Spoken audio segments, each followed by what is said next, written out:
नमस्कार, आर्या न्यूज देख रहे हैं आप। मैं हूं आपके साथ पल्लवी सिंह। बुलंदशहर से खबरों की शुरुआत करेंगे, जहां पर खनन अधिकारी ने सरकार की रॉयल्टी चोरी करने के मामले में 2 डंपरों को अहमदगढ़ थाने में सीज कर दिया है।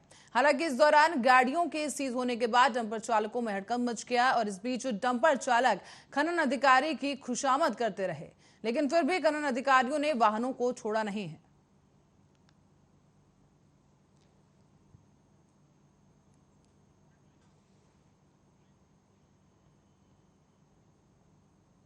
जनपद हापुड़ की ओर रुख करेंगे, जहां पर जिलाधिकारी प्रेरणा शर्मा और पुलिस अधीक्षक हापुड़ अभिषेक वर्मा ने रविवार को जनपद हापुड़ की तीर्थ नगरी गढ़मुक्तेश्वर पर कांवड़ियों पर हेलीकॉप्टर से पुष्प वर्षा की है। इस दौरान भक्ति की खुशबू से माहौल सुगंधित हो उठा। जैसे कि तस्वीरें भी हम आपको दिखा रहे हैं कि पुष्प वर्षा करते वक्त खुद अधिकारियों के चेहरे पर अलग सी खुशी और सुकून देखने को मिला है। इस दौरान आपको बता दें कि कांवड़ियों में भी खुशी की लहर देखने को मिली। जनपद हापुड़ की तीर्थ नगरी गढ़मुक्तेश्वर के ब्रिज घाट में यह नजारा देखने को मिला है, जहां पर कई जनपदों और राज्यों से श्रद्धालु आते हैं, गंगा जल भरकर आशुतोष भगवान का जलाभिषेक करते हैं और कांवड़ियों का उत्साह भी देखते ही बन रहा है। और इस उत्साह को और बढ़ाने के लिए जनपद के शीर्ष अधिकारी हेलीकॉप्टर से ब्रिज घाट पहुंचे और कांवड़ियों पर पुष्प वर्षा की गई है। साथ ही जिलाधिकारी प्रेरणा शर्मा और पुलिस अधीक्षक हापुड़ अभिषेक वर्मा हेलीकॉप्टर से तीर्थ नगरी पहुंचे और शिव भक्तों पर किस तरीके से फूल बरसा रहे हैं वो आप देखिए। यहां पर शिव भक्तों में भी जबरदस्त उत्साह देखने को मिला है।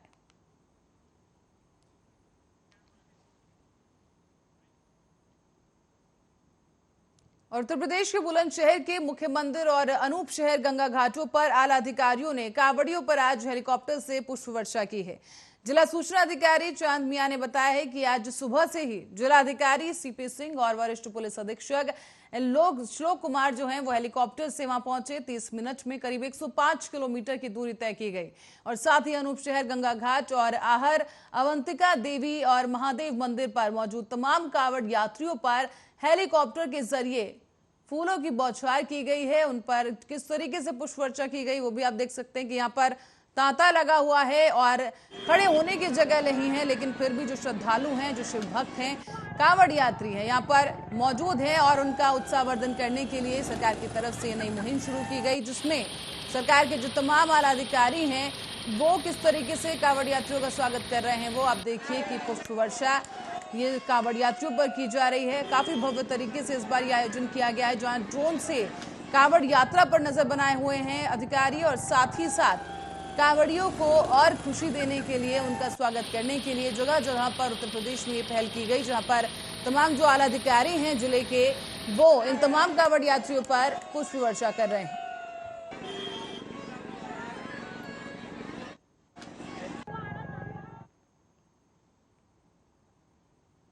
मोरीगेट के सर्वोदय बाल विद्यालय में बाढ़ राहत शिविर का दौरा करने के बाद दिल्ली के मुख्यमंत्री अरविंद केजरीवाल ने मीडिया से बात की। सीएम अरविंद केजरीवाल ने बताया है कि यमुना नदी के आसपास के जो निचले क्षेत्र हैं उसमें कई लोगों के घरों में पानी घुस चुका है। उन लोगों के लिए दिल्ली सरकार ने अलग अलग जगहों पर कई राहत शिविर भी लगाए हैं और दिल्ली में करीब 6 जिले प्रभावित हुए हैं। बाढ़ प्रभावित लोग जिनका सब कुछ बह गया है, उनके सामान की भरपाई करने के लिए तरीका भी सरकार निकाल रही है। लो लाइंग एरियाज थे, वहां पे पानी आ जाने की वजह से कई लोगों के घरों में पानी घुस गया। उन लोगों के लिए दिल्ली सरकार ने अलग अलग जगहों पे बहुत सारे रिलीफ कैंप्स लगाए हैं। 6 जिले प्रभावित है दिल्ली के अंदर। इन 6 जिलों में अलग अलग जगहों पे रिलीफ कैंप्स लगाए हुए हैं और कोशिश ये की गई है कि अगर पास में कोई स्कूल या धर्मशाला है तो वहां पे रिलीफ कैंप्स लगाए हैं ताकि टॉयलेट्स का, पानी का वहां पे अंदर इंतजाम हो सके। अभी हम लोग यहाँ एक स्कूल में खड़े हैं जहाँ पे अंदर एक रिलीफ कैंप लगाया गया है। तो यमुना बाजार जो जहाँ पे पानी घुस गया वहाँ के कई सारे लोग यहाँ आए हुए हैं। तो पानी घुस जाने की वजह से बता रहे हैं पानी अचानक आया था और घरों में घुस गया और काफी सामान बह गया लोगों का। तो एक तो कईयों के कागज बह गए, आधार कार्ड था, ये था, वो था, वो तो स्पेशल कैंप्स लगवा देंगे इसके बाद लोगों के उसके लिए। बच्चे की किताबें वगैरह बह गई, बच्चों की ड्रेसेस बह गई, उसका भी हम लोग इंतजाम कर देंगे कि उनको दोबारा किताबें और ड्रेसेस दे दी जाएगी। और मैं उम्मीद वहाँ पे उस एरिया के अंदर कीचड़ बहुत ज्यादा है तो मिट्टी डलवा के उसको कीचड़ को ताकि वो ड्राई हो सके। और एक कोई तरीका निकाल रहे हैं कि अगर बाढ़ प्रभावित लोग जो हैं जिनका सब कुछ बह गया, उनको कोई हम एडहॉक रिलीफ अगर किसी तरह की दे सकें, ताकि जो उनका सामान का नुकसान हुआ है वो उसकी भरपाई कर सकें। इसका भी कोई तरीका निकाल के फिर हम इस उत्तर प्रदेश के गाजियाबाद की ओर रुख करेंगे, जहां से आपको बता दें कि शनिवार की दोपहर को एक मनी एक्सचेंजर की शॉप पर काम करने वाले व्यापारी से दिन दहाड़े बेखौफ बदमाशों ने बंधक बनाकर लाखों की ठगी को अंजाम दिया है। इसमें बदमाशों ने व्यापारी की दुकान से तकरीबन 5 लाख रुपए का कैश लूट लिया, साथ ही मौके से फरार हो गए। और हालांकि अब पुलिस इस मामले पर नजर बनाए हुए है, तफ्तीश जारी है। देखिए, हमें 112 से लगभग 3:45 बजे एक सूचना प्राप्त होती है, जिसमें बताया जाता है कि वैभव खंड में एक बीमा मनी एक्सचेंज नाम की मनी एक्सचेंज की शॉप थी, जिसपे अमनदीप सिंह नामक व्यक्ति बैठा हुआ था। उसने बताया कि एक व्यक्ति कस्टमर बन के आया और उसके पीछे उनका एक परिचित व्यक्ति आया। उसके बाद तीसरा व्यक्ति आया, जिसके आने के उपरांत इन लोगों ने एक व्यक्ति, जिसमें से ये बता रहे हैं कि हथियार जैसा इनको लगा कि कुछ लिया हुआ है, उसके आधार पर उससे भयभीत करते हुए इनके पास से लोगों ने जो इनके कैश था इनके पास, उसको ये लोग लेके फरार हुए। सर, कितना कैश लेकर गए हैं और कितने लोग थे लगभग? जो अभी तक जो है शॉप ओनर से बात हो पा रही है, उन्होंने कहा है कि उन्होंने अभी अपना पैसा पूरी तरीके से मिलाया नहीं है, लेकिन वो अराउंड 5 लाख के अराउंड बता रहे हैं। देखिए, हमें 112 से लगभग 3:45 बजे एक सूचना प्राप्त होती है, जिसमें बताया जाता है कि वैभव खंड में एक बीमा। पहले एक लड़का आया था, पहले वो आके मेरे से बात कर रहा था कि कैसे काम होता है, कैसे सब कुछ होता है, तो उससे डॉक्यूमेंटेशन वगैरह सब बातें कर रहे थे। फिर बातें करने के बाद एक दूसरा बंदा एंटर हुआ, तो उससे पूछा कि मैंने पूछा आप उनके साथ, तो कहता कि साथ में ही है। तो फिर बातें ही कर रहे थे कि कैसे प्रोसेस होता है, कैसे काम होता है, क्या कमीशन एंड रोल होती है। फिर उसके बाद एकदम से तीसरा बंदा एंटर होता है, वो गन पॉइंट सीधा मेरी गर्दन पे लगाता है, मेरा फेस नीचे कर देता है। और दूसरा बंदा जो है सेकंड नंबर पे आया था, वो आके अपना जो है कैश वगैरह गले से और लॉकर से निकालने लग जाता है। लगभग 5-6 लाख के आसपास का अमाउंट होता है। वो सारा कैश वो उठा के ले जाते हैं और आखिरी में मेरे को कुर्सी के साथ बांध देते हैं। पहले एक लड़का आया था, पहले वो आके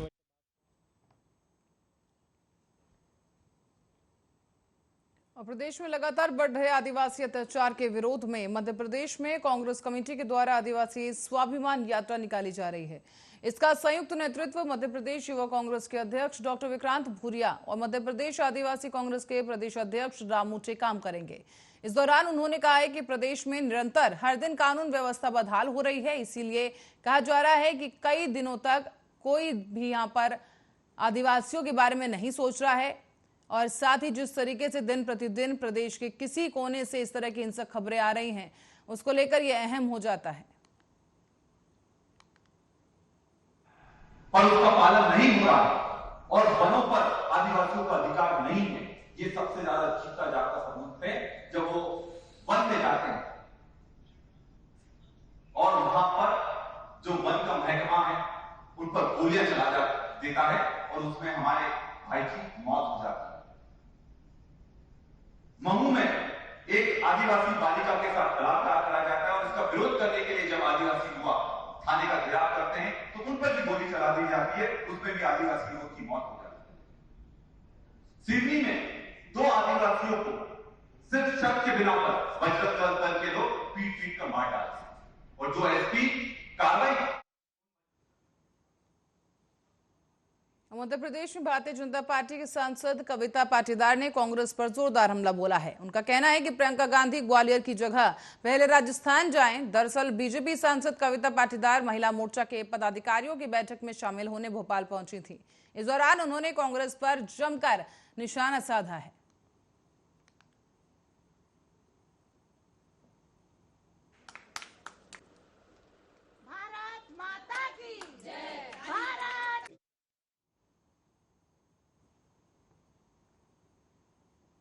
तो वहीं महाराष्ट्र को रुख करेंगे, जहां अजीत पवार और उनके गुट के विधायक शरद पवार से मिलने के लिए पहुंचे और ये मुलाकात वाईबी जवान सेंटर पर हुई है। मुलाकात के बाद एनसीपी यानी अजीत गुट के नेता प्रफुल्ल पटेल ने कहा है कि हमने पैर पकड़कर शरद पवार जी का आशीर्वाद लिया है और हमने उनसे कहा कि एनसीपी के नेता पार्टी से अलग ना हो। इसके लिए हमने उनसे अपील भी की है। हमें कोई भी जवाब नहीं दिया गया। हाँ, हालांकि उन्होंने शांत होकर हमारी बात जरूर सुनी है। साथ ही ये भी कहा गया है कि हमारी जो इच्छा है कि राष्ट्रवादी कांग्रेस पार्टी एक साथ रहे और मजबूती से आगे काम करे, इसके लिए हमने शरद पवार को कहा है कि वो इस दिशा में विचार जरूर करें। इस बीच शरद पवार ने किसी भी प्रकार की प्रतिक्रिया अभी तक नहीं दी है। हमारे सबके दैवत, हमारे आदरणीय, हमारे नेता शरद पवार जी साहब को मिलने यहाँ पर यशवंतराव चौहान सेंटर में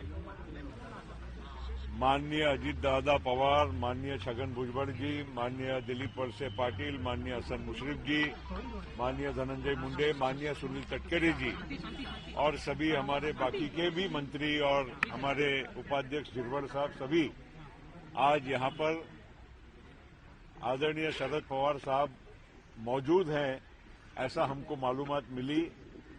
तो हम श्री अजीत पवार साहब के बंगले पर बैठे थे, तो जैसे ही हमें समझा कि यहाँ पर साहब बैठे हैं तो हम सब लोग यहाँ पर बिना पवार साहब को सूचित किए हुए यहाँ पहुंचे। आदरणीय शरद पवार साहब के हम सब लोगों ने प्रणाम करते हुए आशीर्वाद उनसे मांगे और उनसे विनती भी की कि उन्होंने हम सब लोगों की जो एक इच्छा है कि राष्ट्रवादी कांग्रेस पार्टी एक साथ रहे और मजबूती से आगे काम करे, इसके लिए हमने विनती की और साहब को ये भी कहा कि आप इस दिशा में अवश्य विचार करें। हमारे सबके दैवत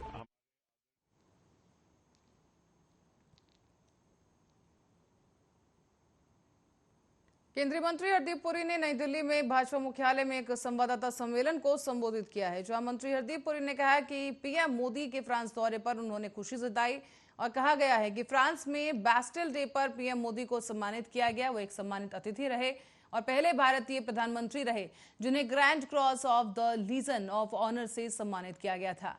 ये फ्रांस का सर्वोच्च सम्मान है और ये सम्मान पाने वाले वो पहले प्रधानमंत्री बने। Civilian at the 14 July celebrations. He was the guest of honor at the Bastille Day military parade in France. But also, he was the first Indian Prime Minister to be bestowed the Grand Cross of the Legion of Honor. It is the highest French honor in military or civilian, and he is the first Indian Prime Minister to receive this honor. इसके अलावा जैसे आपने coverage में देखा, जो France का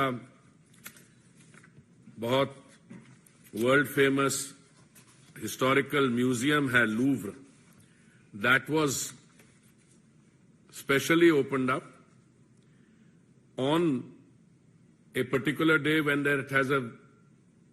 it was closed for the public because on that day there was a very heavy footfall, and it was opened up for the Prime Minister for a special dinner.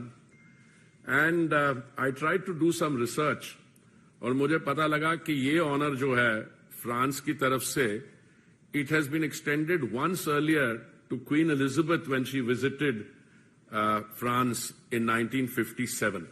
So this is part of my research which I want to share with you.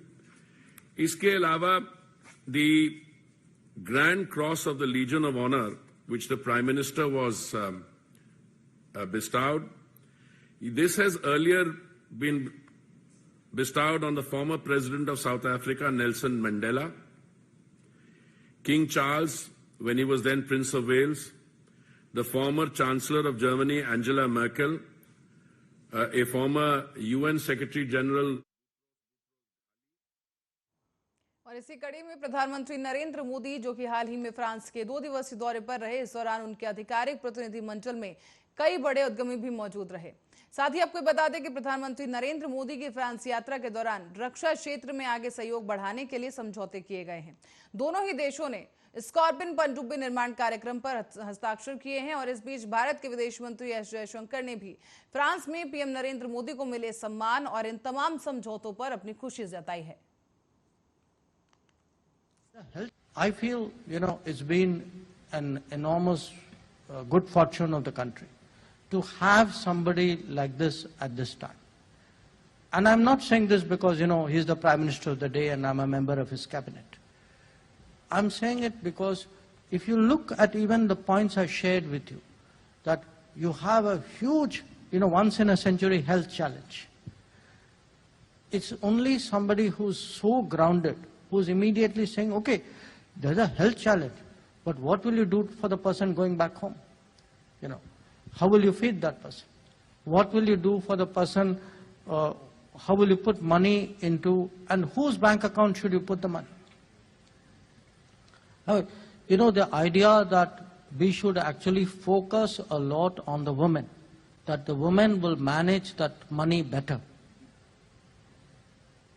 I would say very honestly, it's not an idea which would have occurred to why am I saying this to you? I say this, that take that sense of what a leader of a country like India is about in a very, very considered way. That leadership is something, good leaders are people very grounded, very experienced, with an enormous feel for what is happening, but who also have that passion, that desire to take the country to.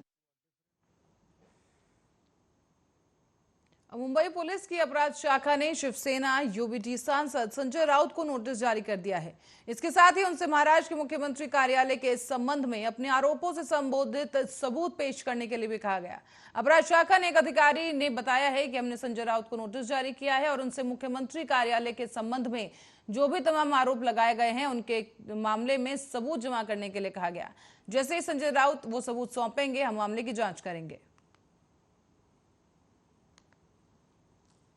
सरकार कुछ नहीं कर रही, सरकार आंख खोलकर इंसान देख रही है सिर्फ, तो किसी भी एक नागरिक जो देश का है संवेदनशील, उसको फ्रस्ट्रेशन आ सकता है। सर, एक और सवाल जानेंगे। देवेंद्र फडणवीस नासिक में कहते हैं महाराष्ट्र के पूर्व मुख्यमंत्री उद्धव ठाकरे को ना राजनीति की नॉलेज है, ना बजट की नॉलेज, ना कॉपरेटिव सेक्टर का नॉलेज। वो देख लेंगे।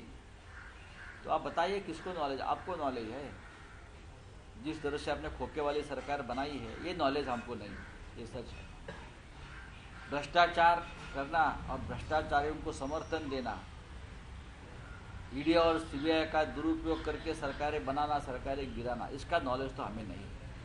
हम ये बात मानते हैं। अगर आपको ये नॉलेज है तो हमारी आपको शुभकामनाएं। बात ऐसी है कि इस बड़ा आंदोलन है, वहाँ की सरकार का अंतर्गत मामला, स्टेट का मैं बात नहीं करूँगा। चलो, सरकार कुछ नहीं कर रही, सरकार।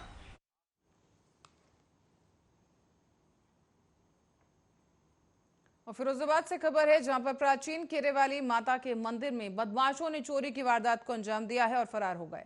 बताया जा रहा है कि यह घटना बीती रात की है, जहां मंदिर के पुजारी के अनुसार चोर करीब 25 घंटे और 25 से लेकर 30,000 रुपए तक की नकदी चोरी कर फरार हो गए।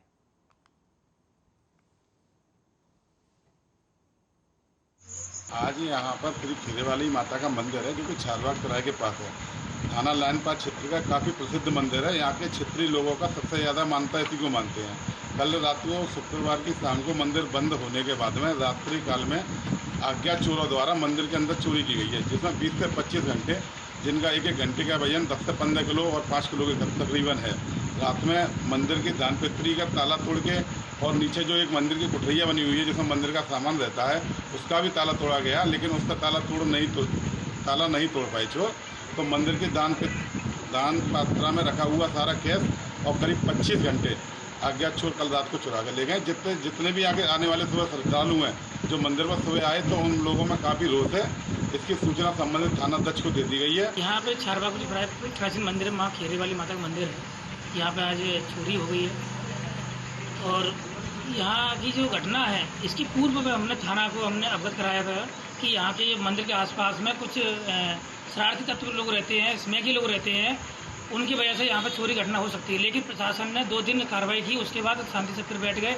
उसके बाद उन्होंने मौका देखकर यहाँ पर चोरी अंजाम दिया है। मैं प्रशासन से कहना चाहूँगा कि यहाँ की लाइट की व्यवस्था हो जाए। नगर विधायक से कहना चाहूँगा कि यहाँ पे जो एक लट्टा लगने के बाद पोल लग जाए, उस पर एक मरकरी लगकर और उस पर कैमरे लग जाएँ, जिससे यहाँ की घटना दोबारा ना हो। यहाँ पे चारबाग